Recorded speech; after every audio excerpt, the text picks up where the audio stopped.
아바 아버지, 이 시간 주님의 말씀을 공부하는 시간입니다.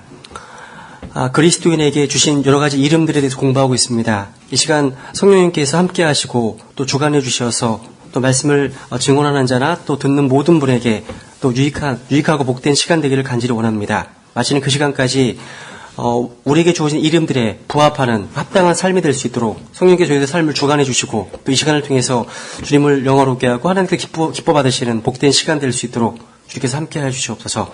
존귀하신 예수님의 이름으로 기도드렸습니다. 아멘. 예, 다 같이 사도행전 11장을 보겠습니다. 사도행전 11장입니다.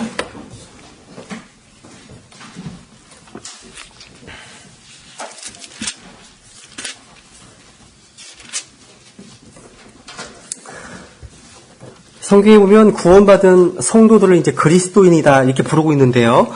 사도행전 11장 25절에 보시면 사도행전 11장 25절 그때 바나바가 사울을 찾으러 다소로 떠나서 그를 만나매 안디옥으로 그를 데려오니라. 그들이 만 1년 동안 그 교회와 함께 모이며 많은 사람들을 가르쳤는데 제자들이 안디옥에서 처음으로 그리스도인이라 불리니라. 그러니까 제자들이 안디옥에서 처음으로 그리스도인이라 불리니라. 여기 말씀해 보시면요. 안디옥에 있는 성도들이 자기 스스로를 그리스도인이라고 부른 것이 아닙니다. 그죠? 그들이 스스로 부른 것이 아니라 구원받지 못한 세상 사람들이 먼저 불렀다는 것입니다. 이걸 주목해 보십시오. 아무래도 좀 대단히 영광스러운 호칭이 아니었을까 생각이 듭니다. 이 크리스찬이란 말, 이 단어의 뜻 자체가 크라이스트 원, 리틀 원, 그러니까 작은 그리스도, 아니면 그리스도의 어떤 복사, 그리스도의 대리자, 이런 뜻입니다. 그러니까 이 크리스찬의 이름 속에는 아주 귀한 이름이 들어있죠? 그 안에. 그죠? 여기 앞에 보시면 크리스찬 속에서 앞에 크라이스트에다가 IAM 붙어 있는 거죠? 그죠? 그리스도.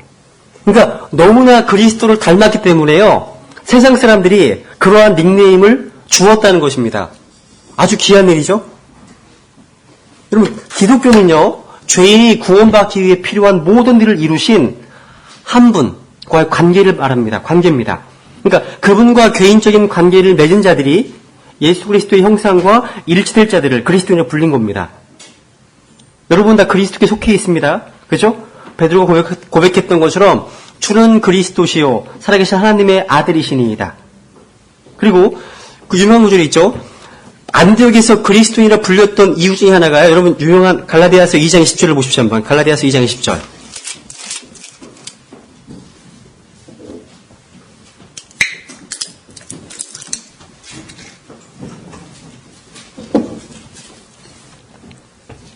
갈라디아서 2장 20절. 내가 그리스도와 함께 십자가에 못 박혀 있으나 그럼에도 불구하고 사노라. 그러나 내가 아니요 그리스도께서 내 안에 사시느니라. 나는 지금 내가 육체 안에서 사는 삶을 나를 사랑하사 나를 위해 자신을 주신 하나님의 아들의 믿음으로 사노라. 여기 보시면 이러한 갈라디아서 2장 20절의 삶을 안티옥에 있는 제자들이 살았기 때문에 세상 사람들이 그들을 향해서 그리스도인이다라고 하는 호칭을 주었다는 것이에요.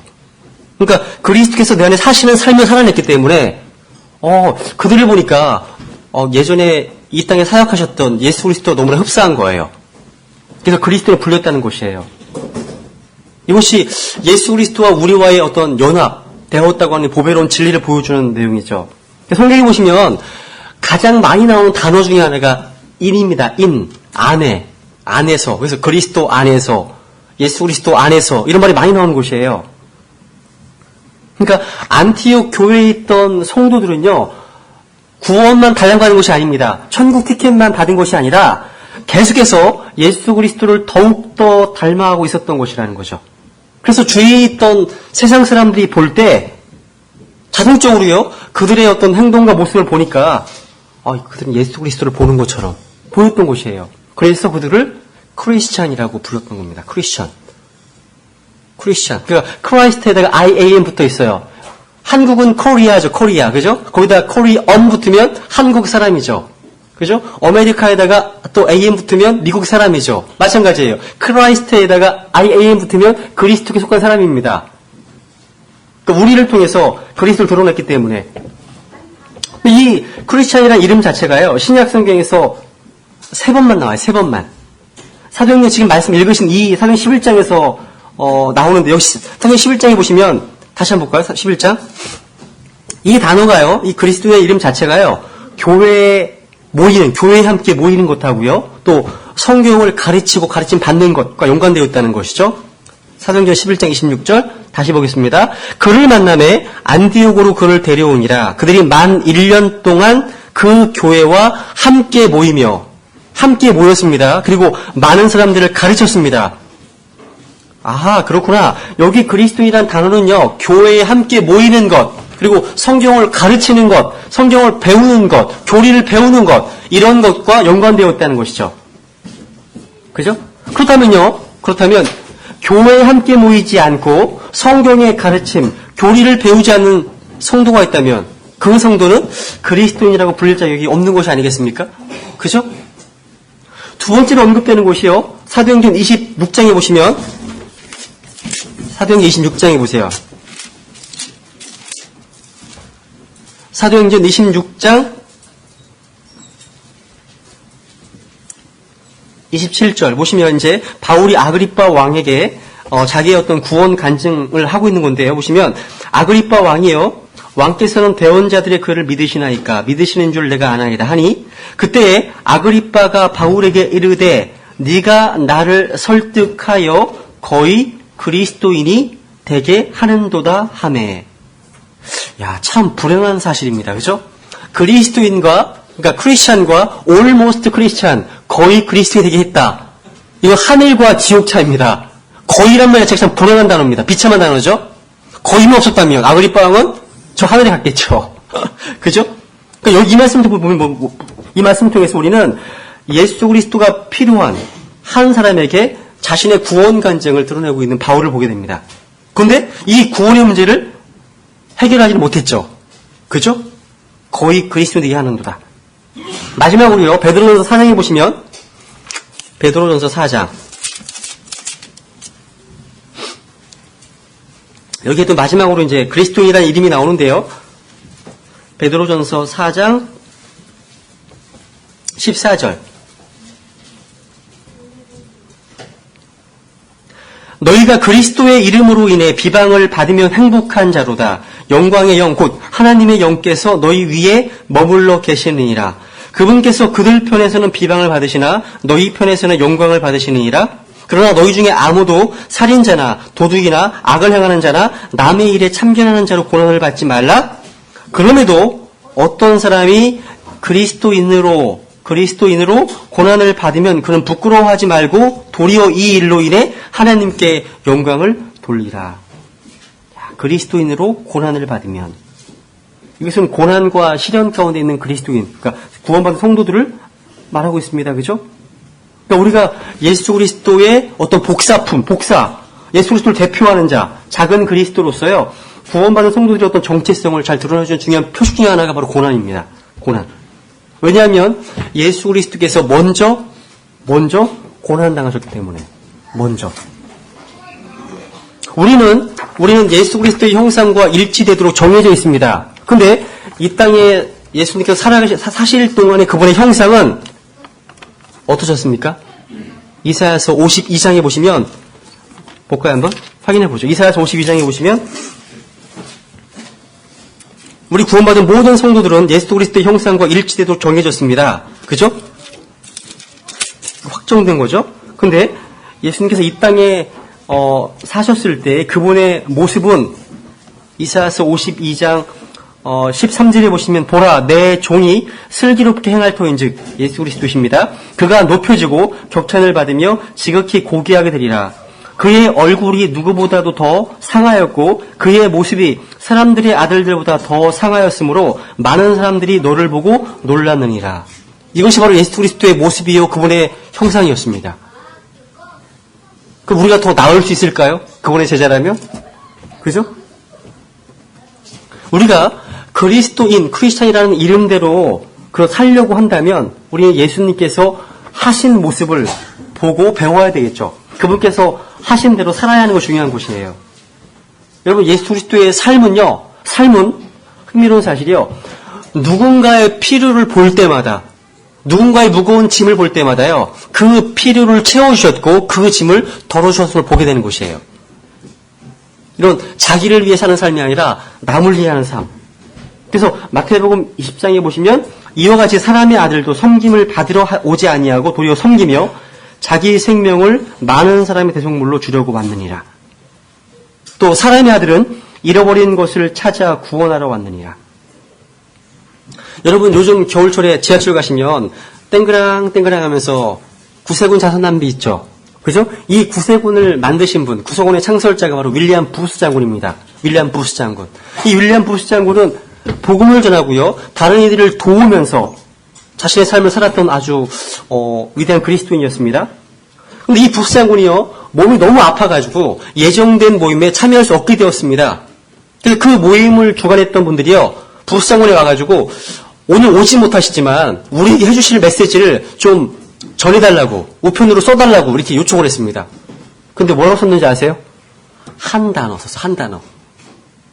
others. 다른 사람들을 위해서. 이런 others. 한 단어 쓰고 있어요. 사인 윌리엄 부스 썼습니다. 이렇게. 제너럴. 우리 예수님께서도요. 눈먼 자를 보셨을 때 치유해 주셨죠. 또 자기 사랑하는 아이를 잃어버렸던 어머니를 보셨을 때 그녀의 아들을 다시 일으켜 주셨죠. 그러니까 사람들이 어떤 필요를 보실 때마다 그 필요를 채우셨다는 것입니다. 또한 우리 주님께서는요. 아버지에 대한 사랑, 또 이웃 사랑에 대해서도요. 우리가 그리스도인으로서 그리스도에 속한 사람으로서 주님께서 하신 것처럼 우리도 살아야 되겠죠. 근데 보시면 요한복음 14장에 보시면요. 아버지에 대한 사랑을요. 아버지에 대한 순종으로 이렇게 말씀하고 계십니다. 요한복음 14장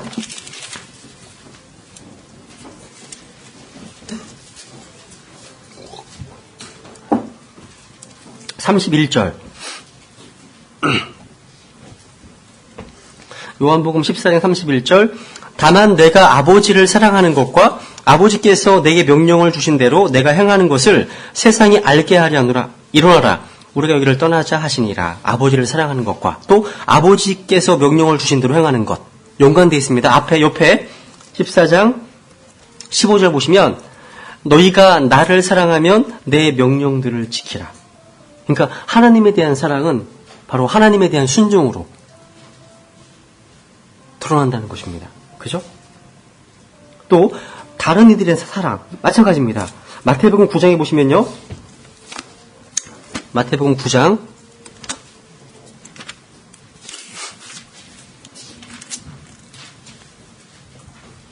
마태복음 9장 36절.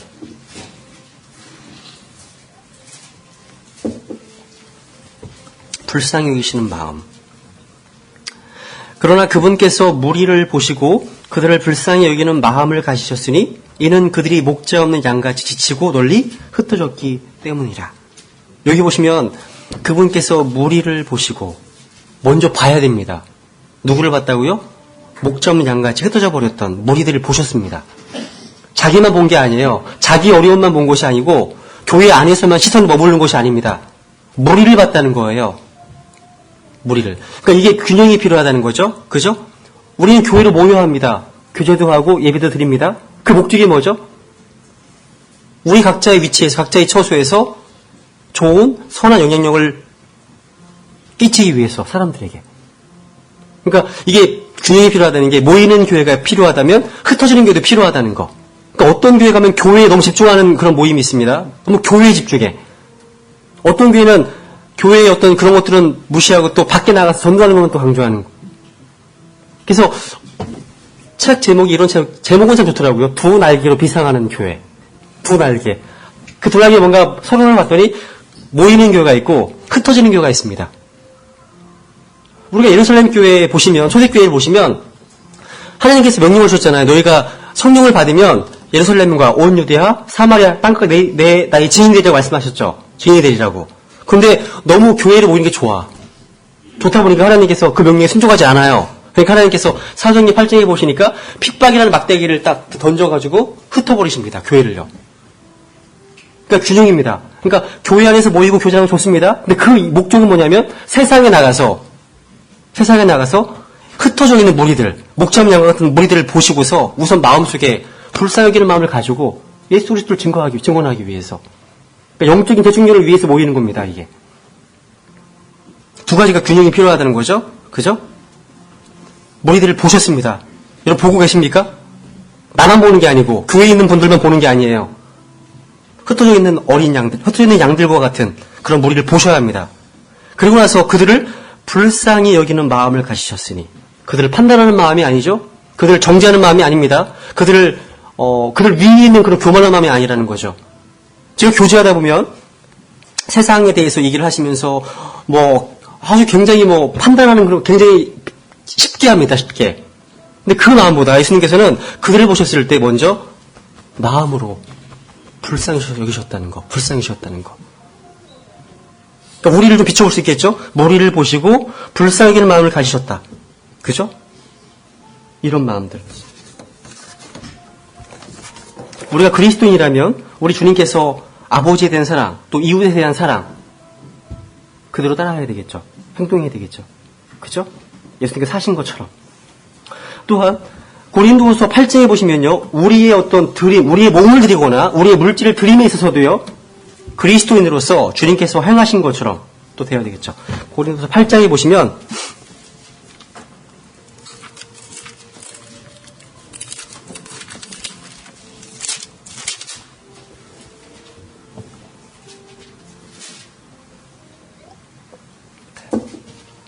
고린도서 8장 9절. 우리 주 예수 그리스도의 은혜를 너희가 알거니와 그분께서 부요하셨으나 너희를 위하여 가난하게 되심은 자신의 가난으로 말미암아 너희를 부요하게 하려 하심이라. 우리 주님께서는 하늘의 영광의 왕좌를 버리시고 이 땅에 오셨습니다. 그래서 가난과 수치와 죽음을 경험하셨습니다. 왜 그렇습니까? 우리에게 하늘에 속한 모든 영적인 복을 주시기 위해서, 또 생명과 경건에 속한 모든 것을 주시기 위해서, 또 우리와 함께 하늘에서 영원히 살기 위해서 하셨다는 거죠. 여러분 받으셨습니까? 성경은 주셨답니다. 근데 받으셨어요. 근데 영적으로 성장하면 성장할수록 하나님께서 우리에게 주신 것들을 더욱더 많이 깨달아가는 것, 이게 영적 성장하는 것이에요. 더 많이 경험하고 누리는 것. 그죠? 우리 영적인 백만장자입니다. 그거 아세요? 영적인 백만장자. 바울이 마케도니아에 있는 그리스도인들을 칭찬했습니다. 그 이유가 뭡니까? 그들의 드림에 있어서 본이 되는 태도 때문에 그렇다는 거죠. 앞에 보시면 8장 3절에 보시면 3절, 내가 증언하오니 그들이 힘 닿는 데까지 하였을 뿐 아니라 참으로 힘에 넘치도록 자원하여 하였고, 우리가 이 선물을 받아줄 것과 또 성도들을 섬기는 교제를 맡아줄 것을 우리에게 매우 간절히 구하였노라. 그들은 우리가 바라던 것과 달리 이 일을 행하되 먼저 자신을 주께 드리고 또 하나님의 뜻에 따라 우리에게 주었도다. 먼저 자신을 주께 드렸습니다. 그리고 나서 주님께 자신의 물질을, 헌금을 드렸다는 것이죠. 이것은 주님께서 행하신 것들을 그대로 보여주는 것이에요. 그래서 요한에슬리가 그랬잖아요. 나는 지갑이 회개하지 않은 성도의 회심 믿을 수가 없다. 뭐 그런 말 하잖아요. 그죠? 그러니까 우리는 어떻게 보면 그리스도인이라는 것이 원본에 대한 복사본이라고 생각해요. 원본에 대한 복사본. 원본이 선명하면 선명할수록 복사본도 선명하게 나오겠죠. 여러분이 알고 계신 그리스도에 대해서 희미하게 알고 계시면 우리의 삶도 희미할 수밖에 없습니다. 그리스도인으로서. 근데 우리가 성경을 통해서 성경의 시대에 있는 예수 그리스도를 올바르게 알고 있고 그분을 올바르게 경험하고 있고 올바르게 깨닫고 있다면 우리의 삶이 더욱더 복사본으로서, 그리스도인으로서 더 잘 드러나겠죠. 그러니까 우리가 살아가는 삶의 방식, 여러 가지 삶의 모든 영역에 있어서 그리스도를 따라서 그리스도처럼 되는 것, 이것이 중요하다는 거예요. 구원받지 못한 세상 사람들이요, 안디옥에 있는 제자들을 볼 때 그리스도에 대해 생각하지 않을 수가 없었습니다. 그러니까 이 제자들은요, 사람들로 하여금 그리스도에 대해서 생각하게 만들었다는 것이에요. 이것이 왜 그 안디옥에 있던 세상 사람들이 그 제자들을 향해서 그리스도인이라는 이름을 주었는지 이해할 수 있습니다. 여러분은 어떠십니까? 다른 사람들이 우리의 삶을 보고 우리의 삶의 방식을 보고서 우리가 그리스도에 속해 있구나. 저 사람 뭔가 다르구나. 저 사람들은 그리스도인이구나. 이런 말을 하고 계십니까? 그죠? 아니면 그 사람들이 우리를 볼 때 예수 그리스도에 대해 생각하고 있을까요? 생각하고 있을까요? 그런 사람들이 또 우리 안에 계신, 내 안에 계신 그리스도를 보고 있는지. 우리는요, 크리스찬입니다. 크리스찬. 크리스찬은요, 크라이스트가 전부이시고, 그 다음에 IAN은 I am nothing입니다. 나는 아무것도 아닌 것이에요. 오직 그리스도가 전부인 사람. 그리스도 없이 나는 아무것도 아닌 사람. 이것이 바로 크리스찬, 그리스도인이라는 사실이죠. 두 번째로 이제, 에베소서 5장을 보시면, 그리스도인의 이름 가운데 또 하나가 이제 성도입니다. 성도. 에베소서 5장 3절.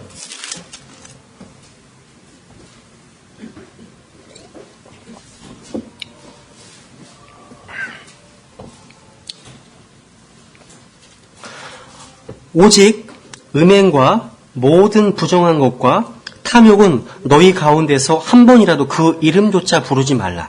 그것이 성도에게 합당하니라. 성도에게 합당하니라. 구원받은 신자들이 뭘로 불리고 있습니까? 성도. 성도.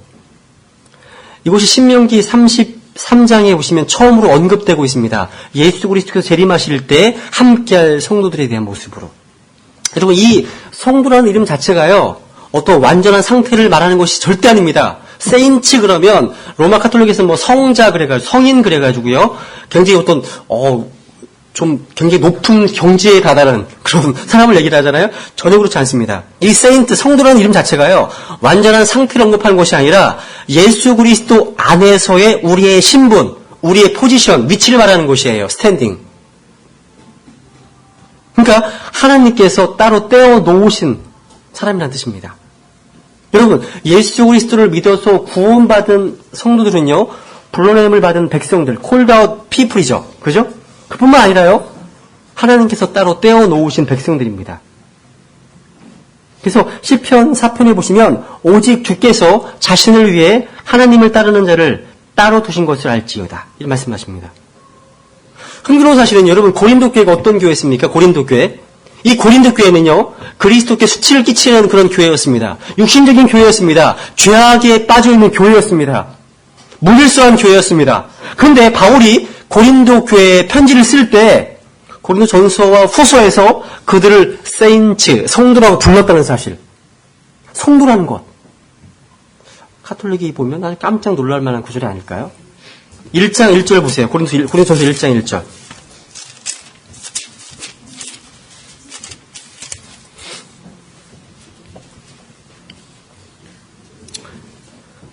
고린도전서 1장 1절에 보시면 하나님의 뜻을 따라 예수 그리스도의 사도로 부르심을 받은 바울과 우리 형제 소스데네는 고린도에 있는 하나님의 교회 곧 그리스도 예수님 안에서 거룩히 구별되고 어디서요? 그리스도 예수님 안에서 그리고 성도로 부르심을 받은 자들과 또 각지에서 우리의 주 곧 그들과 우리의 주 대신 예수 그리스도의 이름 부르는 모든 자들에게 편지한다. 그러니까 고린도 교회의 신자들을 뭐로 부르고 있습니까? 성도로 부르심 받았다. 콜드. 성도라고 말씀하시는 거죠. 근데 우리가 주의할 사실은요, 우리가 구원받았기 때문에 신분상, 위치적으로 성도로 부름받았다는 사실입니다.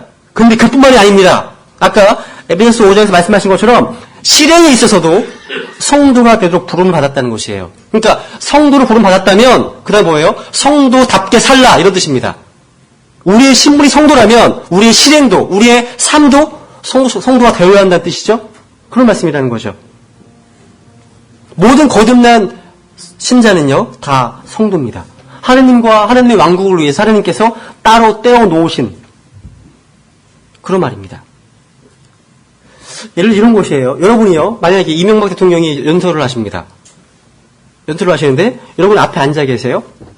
근데 갑자기 대통령이 여러분 앞에 오셔가지고요, 한 사람을 데리고 이 플랫폼으로 올라오셔가지고 자기 옆에 앉혔습니다. 이 말이에요, 이 말. 이 말입니다.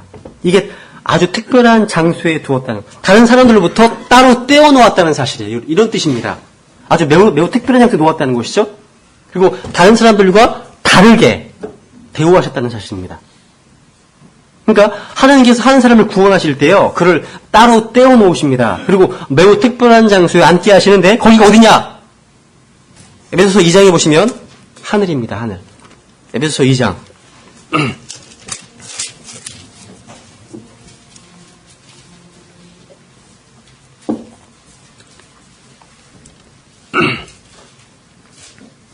에베소서 2장 4절.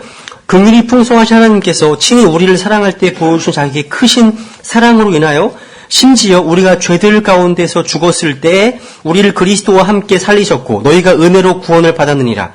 또 함께 일으키사 그리스도 예수님 안에서 우리를 하늘의 처소들에 함께 앉히셨으니. 자, 우리를 따로 떼어놓으신 겁니다. 아주 특별한 장소에 우리를 두신 겁니다. 그래서 구원받지 못한 사람들과 아주 다르게 다른 위치에 두셨다는 사실이죠. 에베소서 4장에 보시면 우리가 하나님의 영으로 봉인되었다 이런 말씀하십니다. 봉인되었다. 이것은 바꿀 수 없는 문서예요. 도장을 찍는 곳이에요. 못 바꿉니다. 에베소서 4장에 보시면 30절. 하나님의 거룩한 영을 슬프게 하지 말라. 그분으로 말미암아 너희가 구속의 날까지 봉인되었느니라. 봉인되었다. 우리가 받은 구원은요, 함부로 바꿀 수 있는 것이 결코 아닙니다. 변경될 수가 없는 것입니다. 영원히 확정된 것이에요. 봉인되었거든요. 변하지 않습니다. 그러니까 하나님의 관점에서 우리는 이미요, 그리스도 예수님 안에서 하늘에 있는 처소들이 함께 앉아 있는 곳이에요. 우리 위치가 그렇다는 거, 위치가요.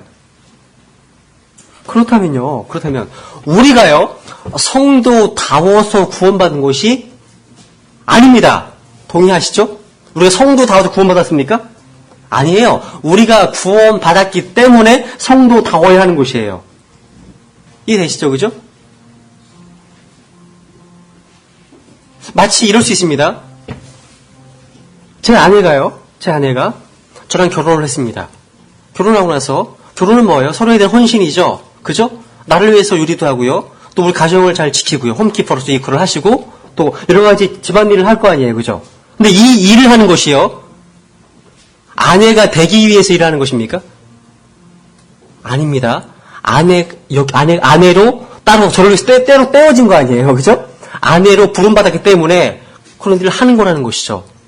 똑같습니다. 우리가 예수 그리스도를 믿고 성도로 부르심받았기 때문에 성도답게 살아야 한다는 뜻입니다. 그런 말이에요. 그러니까 예수 그리스도께서 우리를 죄로부터 이미 깨끗하게 하셨습니다. 그 위치적으로, 신분상으로 우리는 성도일 뿐만 아니라요, 실질적으로 우리의 삶에 있어서 성도가 되도록 부르심을 받았다는 것입니다. 그렇다면요, 우리가 진짜 성도라면 다른 사람들과 뭔가 다른 모습이 있습니까? 또 저는 여러분 사는 삶의 모습 속에서, 그런 방식 속에서 뭔가 디퍼런스, 다른 차이점이 있습니까? 여러분이 사용하는 언어 생활에 있어서 다른 점이 있습니까? 아니면 직장에서 어떤 행동하는 방식에 있어서, 아니면 가정에서 어떤 차이점이 있습니까? 아니면 학교에서 뭔가 다른 점이 있습니까? 여러분이 옷 입는 방식에 있어서도 뭔가 다른 점이 있습니까? 아니면 부모님을 대할 때, 부모님께 말씀을 드릴 때, 아니면 친구들과의 어떤 관계에 있어서, 친구들 사귀는 점에 있어서도 뭔가 다른 점이 있습니까? 이 중요한 것이에요. 만약에 구원받지 않은 사람들과 우리 성도들 사이에 아무런 차이점이 없다면, 그래서 아무런 영향도 끼치지 못하고 있다면, 그게 진정한 성도로 갈 수 있을까요? 뭔가 다른 모습이 있어야 되지 않겠습니까? 마치 다니엘처럼 자기를 더럽히지 아니하겠다고 마음속에 작정했기 때문에 바벨론에서 성공했잖아요. 승리했잖아요. 그죠? 그러니까 성도로 부르심 받았다면 성도답게. 성경 목표를 찾아보고 마치겠습니다. 레위기 20장입니다. 레위기 20장.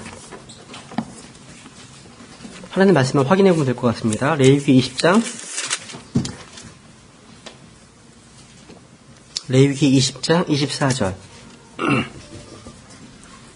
그러나 내가 전에 너희에게 이르기를 너희가 그들의 땅을 상속하리라. 내가 그 땅 곧 젖과 꿀이 흐르는 땅을 너희에게 주어 소유로 삼게 하리라 하였나니 나는 너희를 다른 백성으로부터 구별한 주 너희 하나님이니라. 구별한.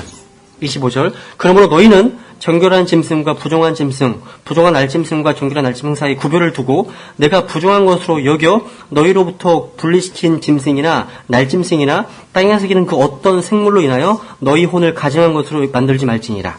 나 주 거룩하며 또 내가 너희를 내 소유로 삼으려고 다른 백성으로부터 구별하였으니 너희는 내게 거룩할지니라. 거룩할지니라. 또 신명기 7장 6절에도 말씀하시고 계시고요. 에스겔서 22장 26절에도 말씀하시고요. 44장 23절에도 말씀하고 계십니다. 여러분 기도의 성자로 알려졌던 이엠 바운드가 이런 말을 했잖아요. 우리가 성도로 부르심 받았다면 성도답게 살기 위해서 성도가 되기 위해서 필요한 게 뭐냐? 바로 기도다. 기도가 성도를 만든다. 이런 말을 합니다. 그래서 교회가 부흥되려면 어떤 모임이 활성화되려면 중요한 게 교회의 어떤 폼을 바꾸고 틀을 바꿔서 되는 것이 아니라 각자가 먼저 변화되어야 된다. 이런 말을 합니다. 사람이 중요하다는 건 사람이요. 사람이 가장 중요하다는 것이죠. 그죠? 에스겔서 한 장 찾아보고 오늘 마치겠습니다. 에스겔 44장.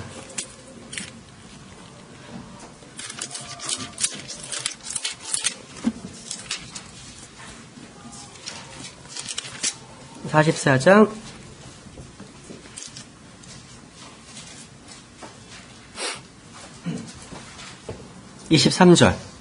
23절 또 그들은 내 백성에게 거룩한 것과 더러운 것의 차이를 가르치고 이 차이를 가르쳐야 되겠죠? 그죠? 그들로 하여금 부정한 것과 정결한 것을 분별하게 할지니라. 이것이 정말 필요한 시대입니다. 아이들에게도 필요하고요. 우리에게도 많이 필요한 시기입니다. 그죠? 거룩한 것과 더러운 것의 차이를 가르쳐. 차이를. 그리고 부정한 것과 정결한 것을 분별하게 할지니라. 네, 오늘 여기까지만 하겠습니다.